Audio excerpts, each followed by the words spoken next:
You absolutely have to know how to solve this problem. It's a guaranteed exam question. Let's look at the problem. What we're asked to calculate is 2027 times 2025 minus 2029 times 2023. How do we calculate such large numbers and then subtract them?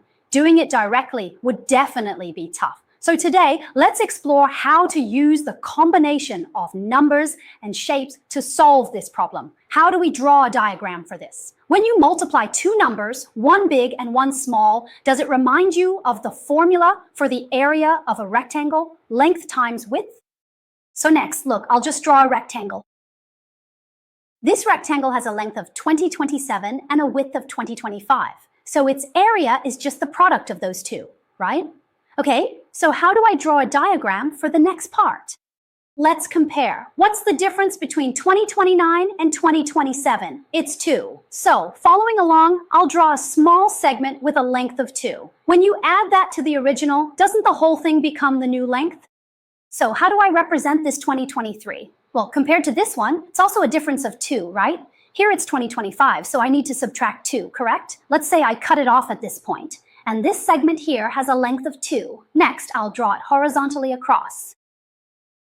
All right, so this small segment right here should be, if we take a closer look at it, 2025 minus 2. So that means it's actually 2023. Now, let's go ahead and label each of these small parts with a number, one by one, to make things clear.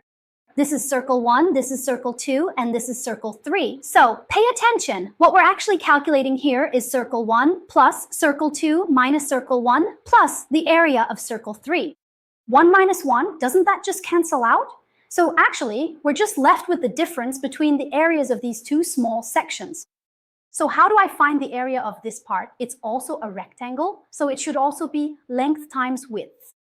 The length, 2027, okay, 2027 times 2 minus. Here, its length is 2023, and its width is the same as this one. Have we marked it clearly? So that's the area of this section. So that's 2023 times 2. Which common factor do we extract? Extract the common factor 2. We can put the 2 in front or at the end because of the commutative property. For example, if I put it in front, it's 2 times parentheses, 2027 minus. 2023, put that into the parentheses, and the result should be 4. So next, 2 times 4, and the final answer is 8. That's the end of this problem. This question is really about testing our ability to simplify calculations.